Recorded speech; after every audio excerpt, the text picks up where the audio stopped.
This panel is part of the Rita B. Leahy Doctoral Career Series, and it brings together students, postdocs, alumni, and other professionals. And the whole goal is to introduce you to each other and to introduce you to the career opportunities that are there for PhDs. And you'll notice that we have alumni from different disciplines working in broad areas, because as many of you already know, the PhD really opens up doors to a wide range of careers. Today, we are so fortunate to have Dr. Devesh Roy and Dr. Adria Schwarber with us. They're going to share with you their career stories working in the area of policy. And I think you're going to see a nice contrast between their paths, where they are in their careers, and their disciplines. So without further ado, I am going to ask Dr. Roy to start off by introducing himself and sharing his story. Dr. Roy?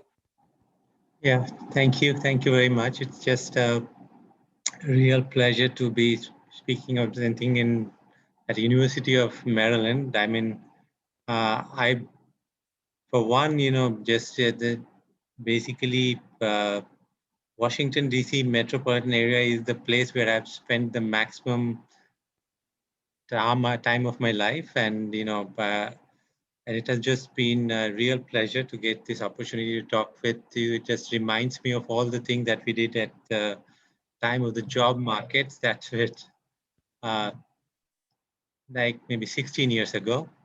And I don't know whether we had a series like this where there was, or maybe I just missed it, or it was not so much of an online event at those times because it was, thankfully, there were no COVID at then. So I just want to, I was just struck by when we were asked for this this talk. It was said that, for people who are planning a career in policy and advocacy, I mean, as in when with doctoral degree, how do you get into quote unquote the policy and advocacy? And that's something which from where I work as I mean, I have a little explanation to do to people where I actually work. So I work for something, it's called Agriculture for Nutrition and Health. We are part of this CG system, the Consultative Group on International Agriculture Research. There are 15 centers. They are all, people who are familiar with Green Revolution. So these were all commodity centers. There was a Rice Institute in Philippines, maize and wheat in Mexico, the CIMET, then Livestock Research Institute in Kenya. And like this, so they're all commodity institute. There's only one institute out of the CG system which actually deals with policy, and that's International Food Policy Research Institute. And that's the only center which is also, which is headquartered in a developed country, it is headquartered in Washington, D.C. So I'm outposted right now in India. You will still think of me as IFPRI. But it as part of the restructuring of this CG system, they made some system-wide programs to create coordination across all these 15 centers to work together. And one of them system-wide program was Agriculture for Nutrition and Health, where I work, and where my job is to manage and conduct research in impact evaluation, because all these 15 centers in many, many different programs, they were working in, a lot of impact evaluation, as you see, the way the whole discipline is moving. And I'm just managing out of those 15 centers. When I will go ahead, we'll talk about, what this implies for a career in policy and advocacy, because what I do is basically a lot of research, but I think maybe as much of policy and advocacy. So I'll just stop there, and when I'll just get to into these things in detail later on. I'll just want to make a pitch for how this policy and advocacy, quote unquote, as you call them, um, is the. I mean, I'll pitch for it in the sense that what this career has actually meant, and how a doctoral degree is the right foundation for getting into a career in policy and advocacy. And I'll talk about my international experiences because I've worked a lot in Africa, a lot in Southeast Asia, and now based in South Asia. That is, I'm based in India office. I'll stop here. I'll just. Dr. Roy, I would love it if you would just go ahead and take another few minutes and say a little bit about what you do day to day. I know you're saying that you're doing research, but could you give those who are listening a sense of some of the skills that you're using and sort of what are your primary responsibilities? Yeah, so this question requires a little bit of a preface because you just have to first really go back to and think about how did you get into a doctoral program or a PhD degree, or who aspire for a PhD degree in the first place. And on that, I will just like to say that everyone actually has no, the general uh, narrative would be that you want to explore something, you have a deeper probe, you want to get into a topic, and then that's why you do a PhD. You aspire for a doctoral degree. But my take is that everyone can his or her own personal reason to pursue a doctoral degree, and I'll talk about that, and that would also relate to what I do and how I do. Um, and there are only also unique expectation, and similarly out of this also the program experiences. So, indeed the doctoral degrees are kind of by default the sort of the training program from academics, and that's how I got into it. I mean, so the story behind my getting into a PhD program was, I come from a family of professionals, doctors, and lawyers. Uh, so nobody had done PhD in my family except my one grandfather, who uh, he's the only grandparent who's alive. Uh, Way back in 1960s, he actually went for a PhD to Wisconsin-Madison from India, and he went for soil research. And he had a background where he's lost his parents pretty early, and then he studied all throughout with scholarships, and he's the one who went to do PhD, and then he had the Rockefeller Foundation scholarship that for his PhD, and then he came back to India and he joined academia. So I just wanted to join academia, and he wanted to do a PhD for it, and that's how I really uh, mm, got into a PhD program, or aspired for a PhD program, and it was pretty unique. I don't know, but in India, it is that our first choice in career is about you trying to become an engineer, and I did get into engineering program, and then I left it, uh, and all into on medical sciences. So I just wanted to do a doctoral degree because I wanted to do what my grandfather has done. And that's why I just wanted to get into academia. But this is the PhD you do at a stage when a lot of new factors come in. That my wife and I were in the job market together, and we did not have academic options at the same place. And she was doing a PhD at Columbia. I was doing at Maryland. So 5 years we had spent commuting. Uh, Used a lot of Greyhound travel, at odd hours just to catch of classes. And also we wanted to be in this fun place together. And the only place that we were getting it in, because she went to IMF, was in either Australia or New Zealand or in Washington, DC. And I did not have in kind of an academic option in DC or anywhere else except in Australia and New Zealand that we had it together. So I joined these things by from the point of view of doing a PhD and joining academia.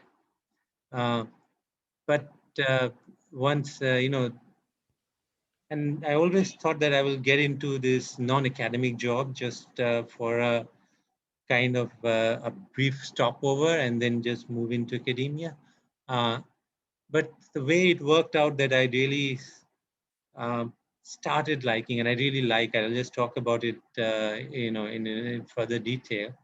And in fact, I was looking at some doctoral exit surveys from different universities, and I realized that I'm not alone in that in even in places like MIT and all, about close to 50% of the PhD graduates, they do not work in research institutes or universities. And where I work is a research institute, so it's beyond that. But we have a lot of things like academia. We are judged based on our publications, but then the whole different that comes is what we do in terms of when we do our annual appraisals.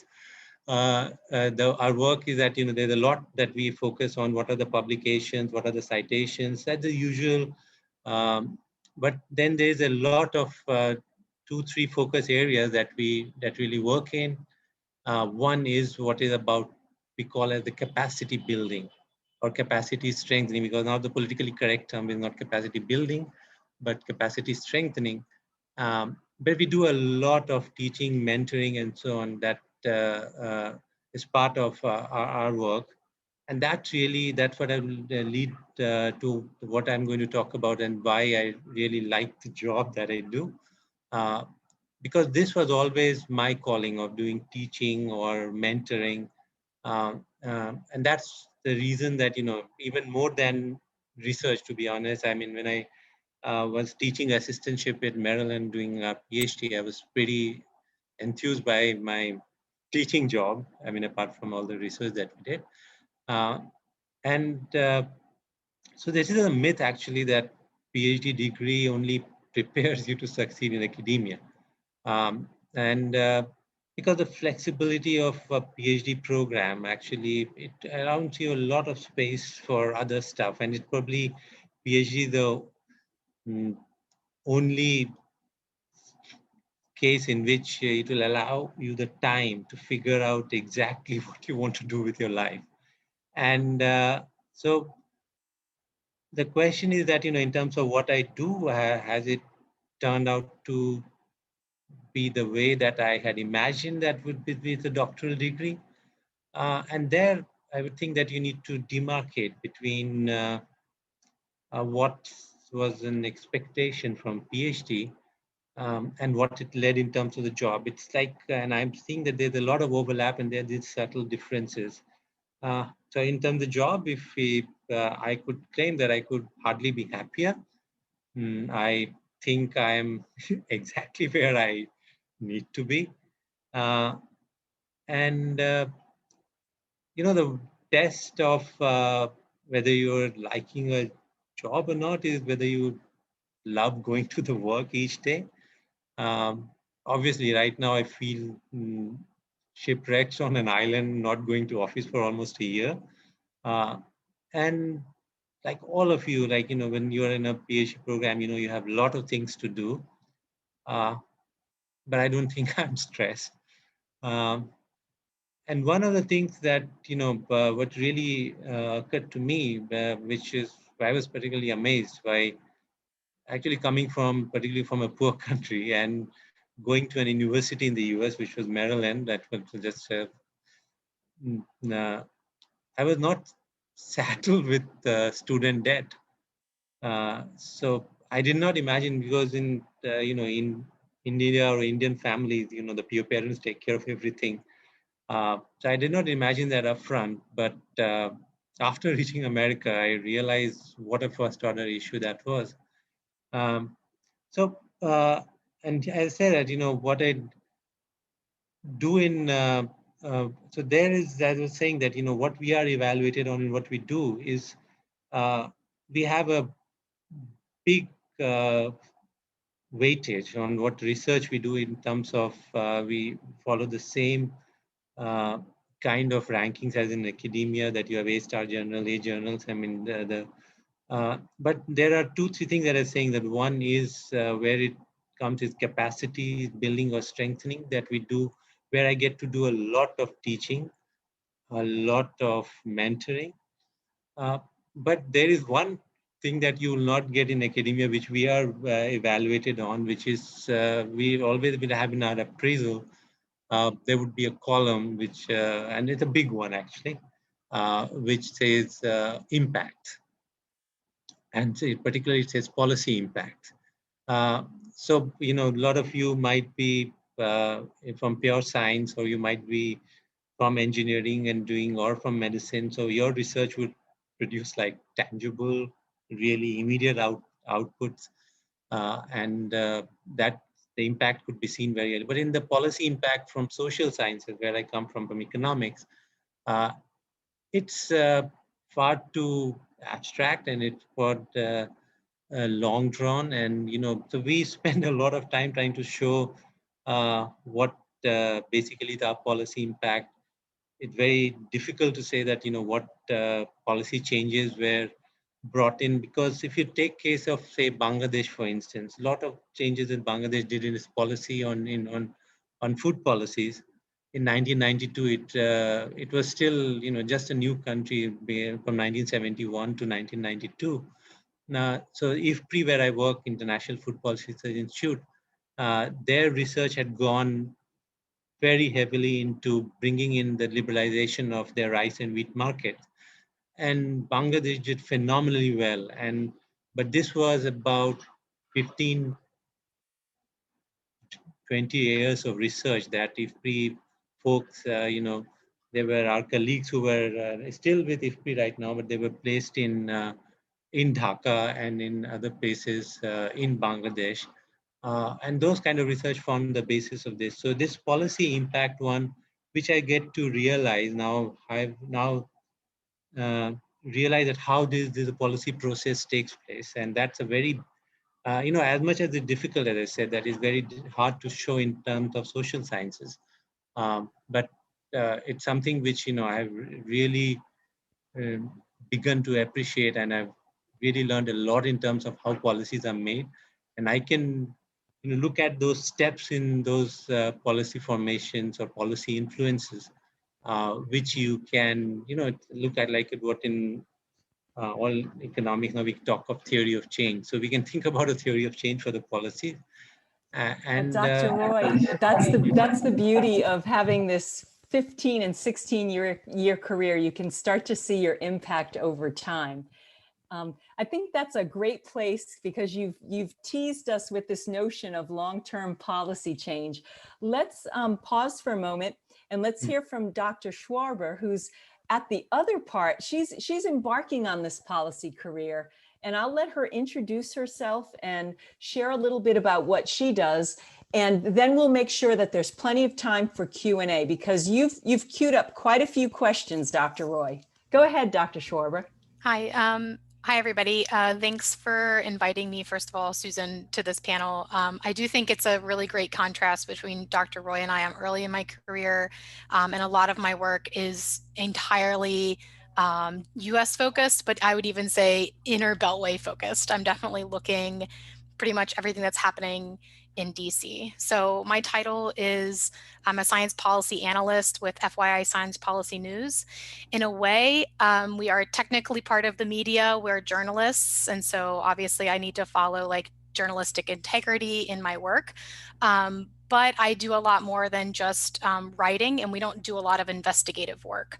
We do sometimes conduct interviews or do a little bit of digging into, where did this legislation come from?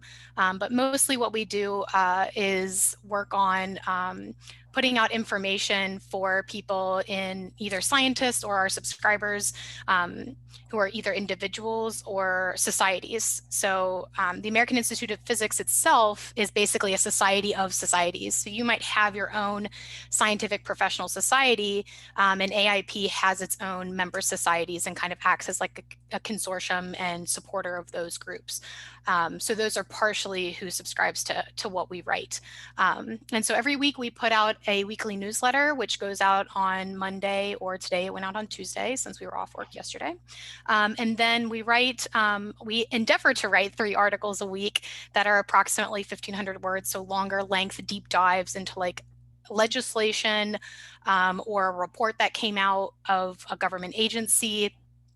Or even a profile of a scientific, a science policy leader in the government.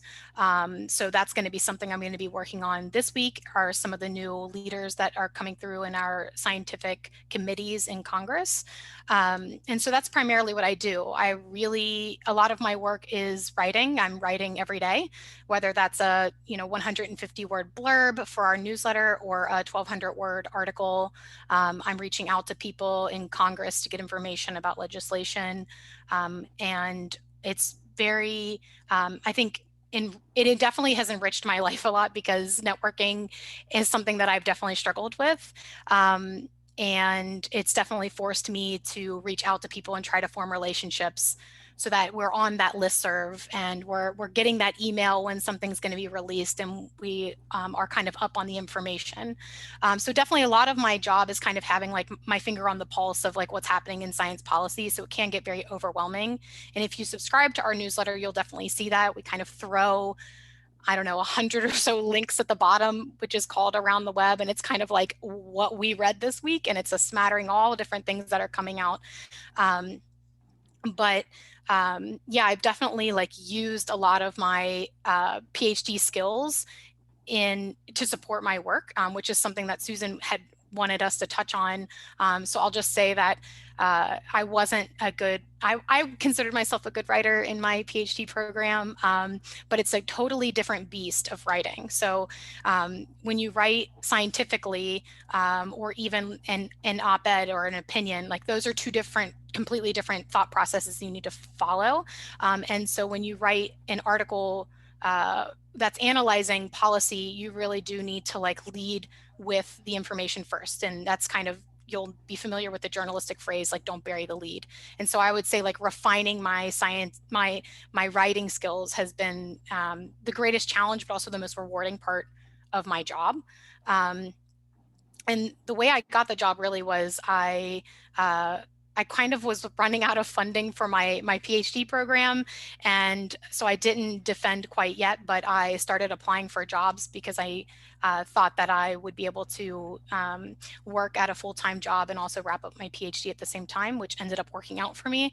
But I wouldn't necessarily recommend it because it definitely led to a lot of 4 a.m. mornings of more writing followed by work writing.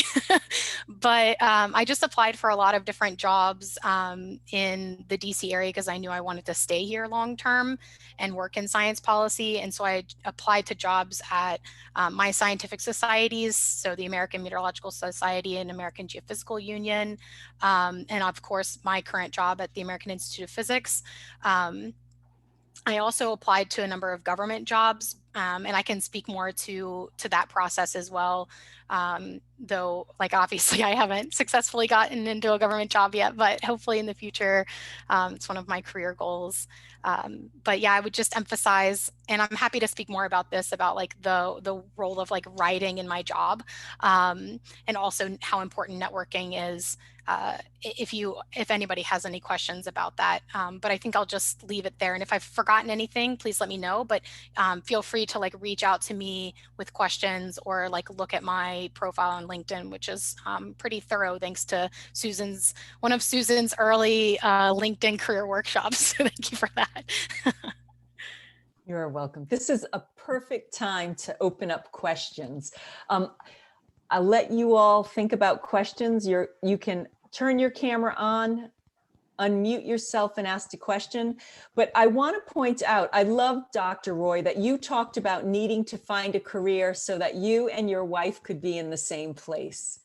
And Adria, you talked about needing to move on into a position so that you had some funding. So it seems like there are motivators behind some of the choices that you've made that really just have to do with life circumstances.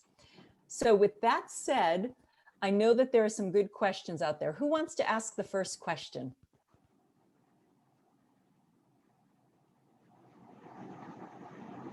Sounds like someone unmuted themselves. I can go first. Please do. Introduce yourself and then direct your Sure. question. So my name is Stephanie. I'm a fourth-year PhD candidate in the Applied Math, Stats, and Scientific Computing PhD program. And I had a question for Dr. Roy. I wanted to know if you use any statistical or mathematical modeling in your day-to-day life at the institute that you work for. I was just curious if that comes up in your day-to-day life. Oh, thanks, Stephanie, for it. So I actually, there is where I work, we do a lot of, so there are, it's a kind of a big organization. So where I work, or the pocket of that big organization where I work, I do pure kind of economic research, and I'm not a modeler. But there are a lot of mathematical modelers in our institute. There are a lot of things which in economics we do, say, computable general equilibrium models. There's a whole modeling group that is there, which does such work. And now there is a lot of people who are working with big data analytics, where, there is, so there's actually the whole CG system. It has a big data group, which is based in Montpellier, France. And a lot of those as 15 centers, which I was talking about, they are all linked to those groups. So it is, and they do a lot of that work. That's even now the CG system is getting reorganized, and now it's becoming a one CG. But among their focus area, the one focus area is actually about big data, because and as you see in the US in agriculture, there's a lot of big data analytics have come in, but they're trying to get into developing countries. Even the Planning Commission in India, I was a speaker in there, how to improve data in their programs. And they're doing some things on insurance, crop insurance, using and that's if part of that project is basically taking pictures from the farmers' fields and putting it to a central database and use big data methods to just come up with in the estimation of losses and so on. And then tractor, they are putting it some sensors to look at soil quality. And all of these require a lot of this mathematical modeling, big data analytics. And there is a big group in IFPRI, in the CG system, that is doing such work, apart from the usual mathematical modeling that goes on in economics, because it's most mathematical of social sciences, right?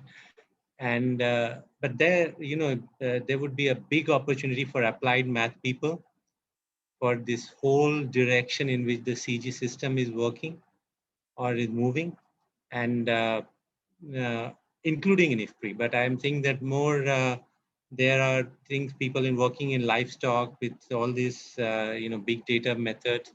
Everywhere it is there. So in the whole CG system, I want to say, but there's a big, great opportunity there. Great. Thank you.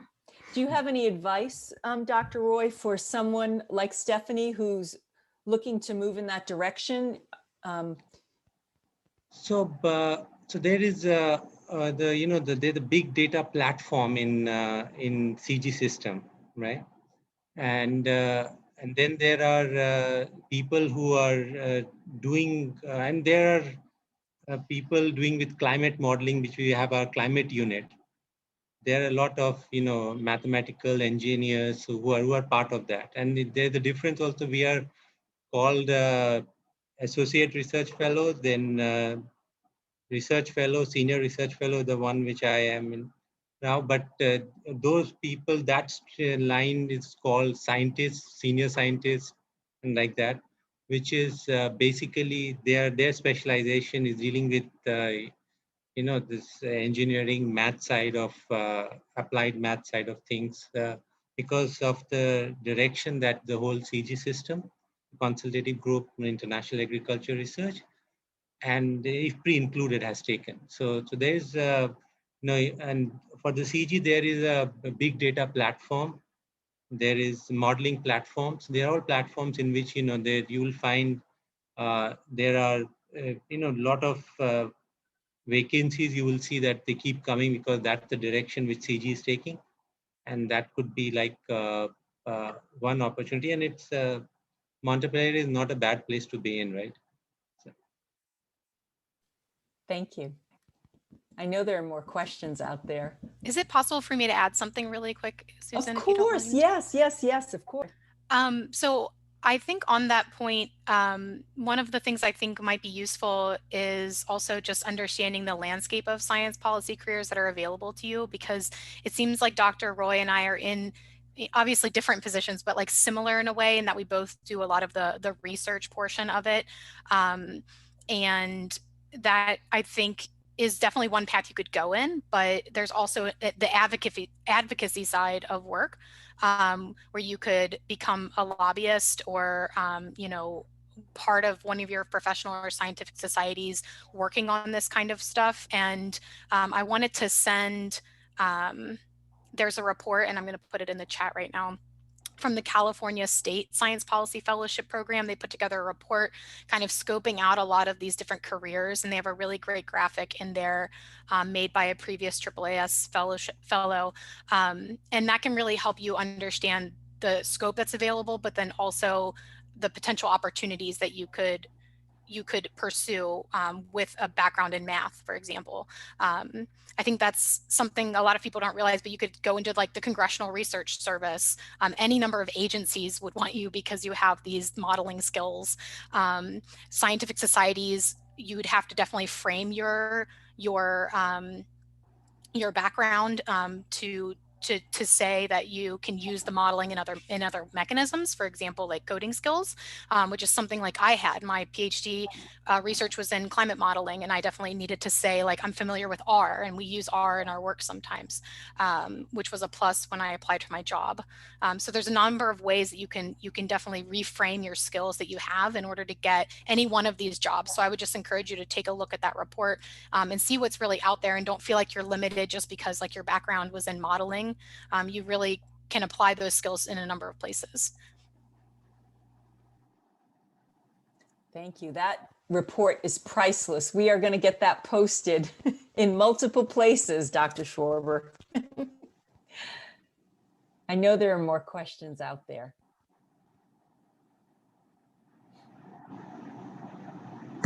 Go ahead, Patricia. Hi, I had a question for Dr. Schwarber. I guess it's like, to get into like the policy world, what do you suggest like students, PhD students, do in terms of like, activities or like other groups, just to get our foot in the door, like what other skills should we develop to kind of get there? Because generally in my program, I'm in chemistry, and communications and like broader impact stuff, like we don't talk about that.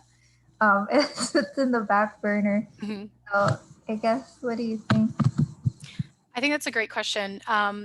I think, first of all, a lot of what everyone's already doing in their PhD program has direct applications to science policy and advocacy work. It's really just, like I said, like framing it. So like the leadership skills of you guiding an undergrad and getting them a co-author on a publication, like just framing that in terms of how that looks, how that's going to be showing that you're a strong leader is really important. So a lot of the things that you're actually doing now are probably already skills. You just need to frame them the right way in your cover letter and in your resume or CV. I would say one of the biggest places that I think people can really grow and is definitely writing. I think PhD makes you feel, and at least this was my perspective, but PhD definitely made me feel that I really needed to be only a scientific writer, an academic writer. And I couldn't have pursuits outside of that. And you'll see that there's a number of, you know, I don't know if you're on Twitter, but there's a lot of Twitter chat about a lot of different like cli-fi, climate fiction and other science fiction things. There's like months where you can join groups to do writing. And I think there's a lot more acceptance lately, I would say in the past couple of years, of like scientists pursuing writing as a career outside of it being academic related. But I think that it doesn't just have to be your career, it can also just be a passion, but it also illustrates that you have the skills to be adaptable in those situations. So for example, like I'm applying to some science policy fellowships to kind of start moving up the career ladder right now, since my position is kind of like an entry level science policy position. I do want to move up. And so one of the ways I'm doing that is applying to these science policy fellowships, which are by no means the only method or the only path to follow. So don't feel that you have to have one in order to move up anywhere. But one of the things that I emphasized is that I can write for a number of different audiences, because I worked on these newsletters and articles for my job at the same time that I was writing scientifically for my PhD, you know, literally doing it at the same time, pursuing the same paths. And so even if you don't want to, you know, write op-eds, or you don't want your opinions out there because you're worried about how people would look, or you don't want things to be super public, even just doing, you know, writing a memo for your congressperson, and that doesn't have to be public, it'll be in their records, but it's not going to be posted online anywhere. So writing some information for that, or joining up with a group to write an op-ed if you feel so inclined, just any amount of writing, even blogs, like, can be useful in showing that you have an adaptable and useful skill set. I especially think it's impactful to do some sort of writing and potentially even get it published somewhere, just so that you have something extra on your resume to like really show that you're like committed to science policy, and that you've kind of have like the beginning chops to sort of do that kind of analysis outside of the lab. And I think that's important. There's a lot of different places you can do that. And like I said, I felt really scared to do that when I was in grad school, and definitely I only published one op-ed. So it's the only thing I ever did outside of scientific writing. So I'm probably not the best person to ask for advice on that, but I know of a lot of outlets, the Journal of Science Policy and Governance, which you might have seen, they are doing a lot of calls right now for like op-eds, science policy memos and things like that. So I can add that link to the chat, so you can see what they're all about.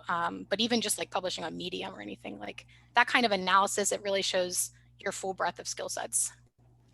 So I think before we take a question that came in the chat from the audience, I want to ask Dr. Roy, when you're on the reviewing side of looking at resumes or CVs for candidates, and I'm going to guess you've been on that side, right? You've had a chance to hire people. What do you look for from new PhD grads? Like, what, besides certain content knowledge, what else are you looking for when you're looking at applicants?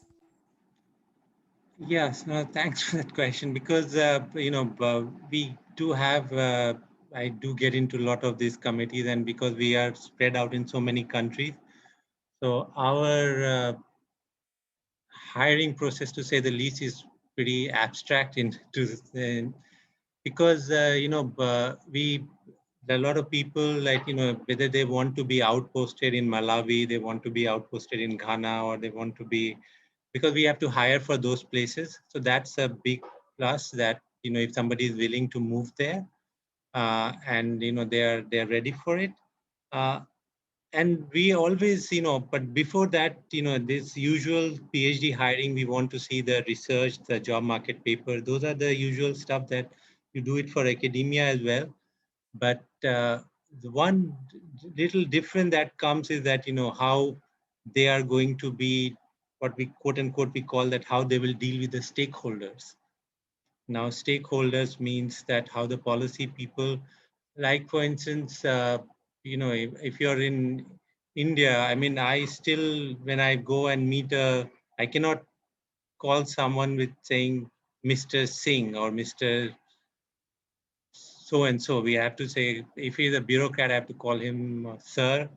And if it's a lady, I have to call her madam, right? And it's the same, I mean, this is a British gift to us, actually, but, because I work in Sri Lanka a lot, and then Sri Lanka, everybody will call me sir, and my colleagues madam, and but these are the kind of little protocols which are hidden protocols, and there's a lot of things which are we really need to take care in from the personality of those who are on the policymaker side, or those who are in the officials, how the person is going to be. I mean, definitely it's an asymmetric information, but we try to, through our selection process, try to get this interpersonal skills to the extent possible, because we deal a lot with policymakers, and these are very much very protocol driven, very hierarchy driven, and it's a little difficult when you're coming from the US system, where uh, I would call my professor with the first name, right? If we are meeting, or say Dr. Schwab or that more. But that doesn't work in here in Sri Lanka, even in Africa, in Ethiopia. When you go, we have to be. So those are the things that we do a lot of. Apart from all the things, we have panel discussions. We do a lot of presentation, the usual academic thing that you make the threshold, and then after that, we have to devote a lot of time in finding these, acceptability, then adaptability to this new circumstances. And this would also be think bit like what Adria was talking about, also the capacity to almost respond in real time. That, as they have to put out blogs or pieces, op-eds and all, that we have to also do, because that's a part of our policy influence process that we need to do. So we also give people some bit of test to see that, if you give it a case and you have to write a kind of a blog for it, I mean, how quickly you can do it and how well you can do it. Because that's a very much, as I said, that they are the livers in our evaluation process, and big part of it is what we quote unquote call policy impact, which I always want to call it as contribution to the policy process rather than policy impact. Coming from social sciences, that's a pretty loaded one, and so that's something you really need to have these 2-3 skills of responding quickly and responding in a way that the policymakers understand. We'll always be asked to make policy briefs. I mean, we have like well elaborate, very mathematically very sound, everything in the paper, but then we have to have the skill of producing this that the policymaker can understand. And that's why we test also people on giving them some writing samples and all after all the presentations, and then having this panel interview, trying to test for their interpersonal skills. That becomes very important part of our job, because we work in so many different environments, in so many different countries, and there are cultural differences, and there are, so we need to just take into account that, yeah. Thank you so much. Great question. I know there are more questions. There was the question that came in the chat box. The question was, how important would you say that the content knowledge you gained is in your doctorate? What if you'd like to move into another area of content knowledge? So do you want me to go on that, or? Both of you would be great. Okay. So, I mean, I would just say extremely, extremely important. Actually, this is, coming and right now talking about being politically correct and how you do communicate. But so one of the things that, really doctoral knowledge actually allows you to, because most of the time when you are dealing with policy, there's a lot of, one of the questions that is always, which only doctoral degree can help you really answer, is about these unforeseen things which are not really known from before. And so that time your degree really, comes to your rescue, because you can really respond to those things. And I said, many times you have to respond in policy in real time. right? Now, for instance, and one of the things that I wanted to say that, if in COVID, when COVID came, before, you write academic paper, the journals, and it'll take years and years to papers to come out actually. But we had to respond with, policy pieces, policy advices just immediately, right? And these are a lot of things we have to think about how do we do ex ante assessment. I mean, these are all things that you have learned in your doctoral thesis. What are the things that I have to look for? Uh, as economists, I mean, people, policymakers announce a lot of things. Like, there was this bailout program here, bailout program there. But how do we deal with this whole problem of incentives? What incentives will generate? How the short run will differ from long run? What are the things you need to look out? And that's where you'll see that amount of blogs and the, op-eds, policy briefs that we created.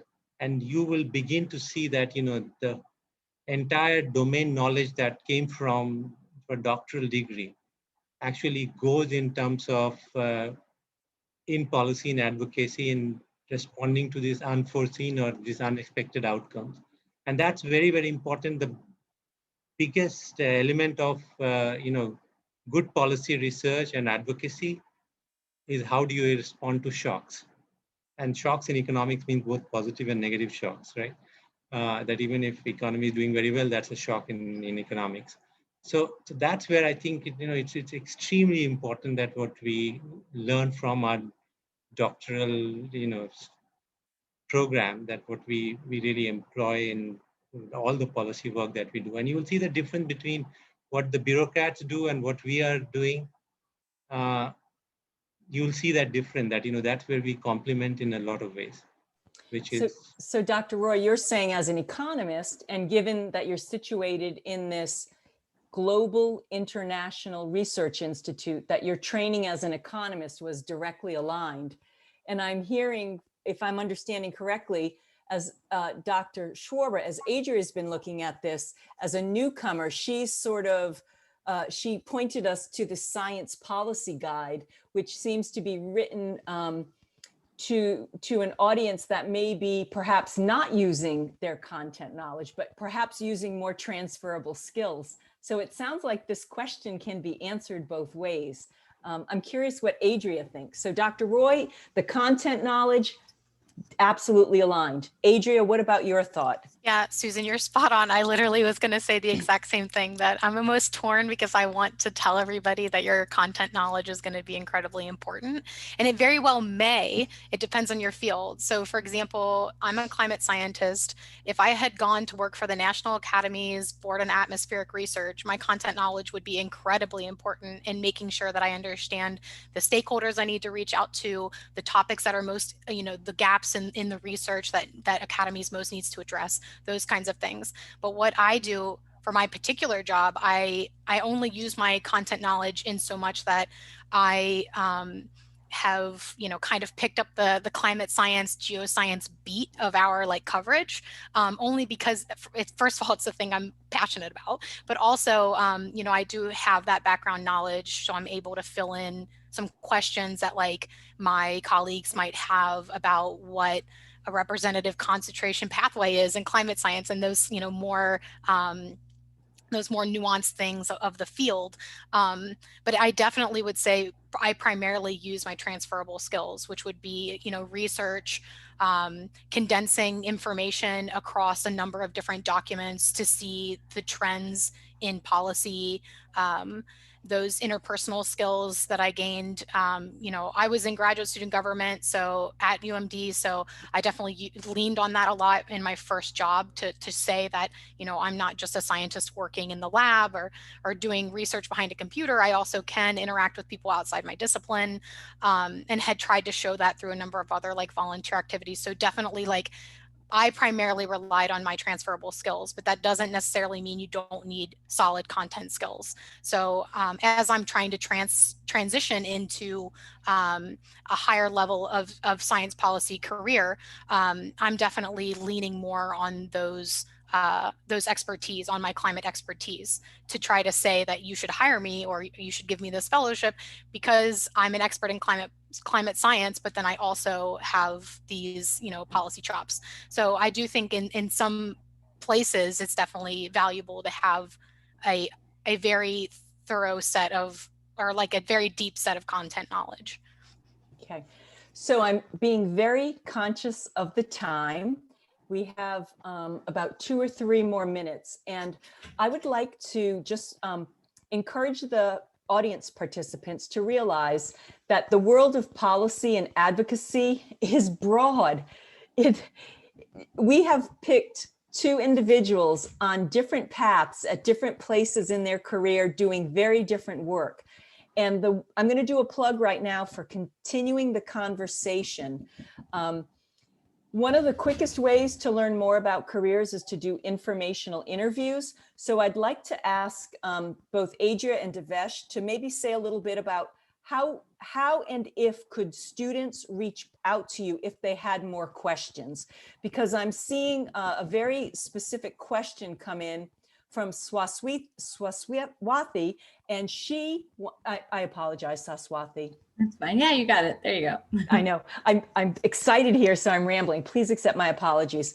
So Saswati has a very specific question that I think is really fitting toward Dr. Roy. So Dr. Roy, how would you like students to follow up after this session? And same thing with you, Dr. Schwarber.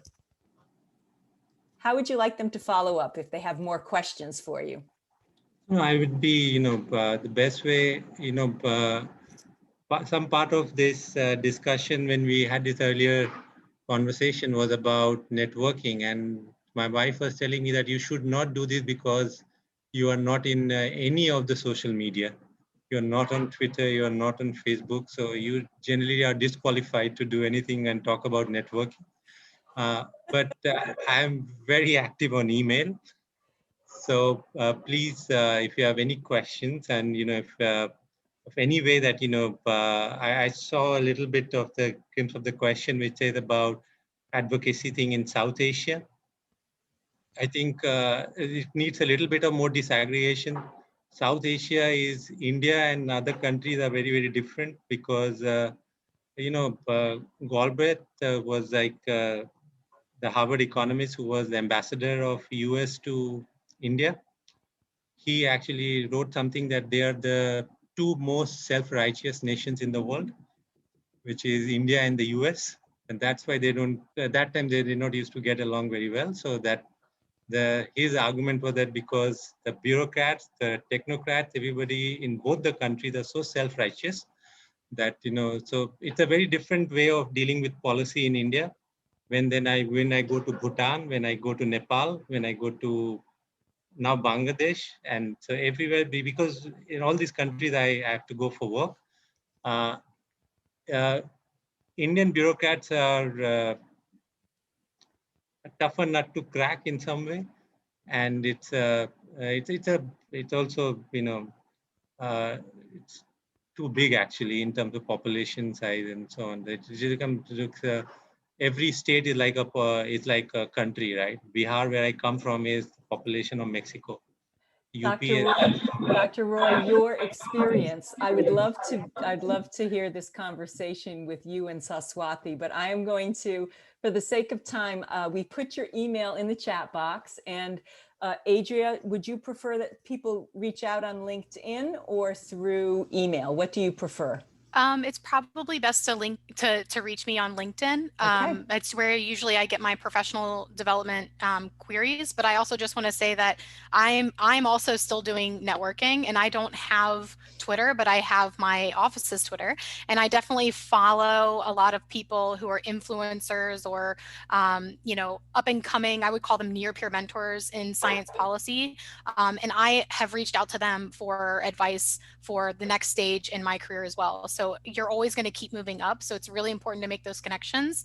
And I would say people in science policy are just so happy to try to share the knowledge. I think early career science policy folks are some of the most generous people with their time. So always reach out to me or to someone else whose career path you're interested in, and just ask the question, because the worst they're going to say is, I don't have time right now. And they might even be able to suggest you to somebody else who's like a better fit even. So please do that. Thank you so much. That is the perfect point for us to end on.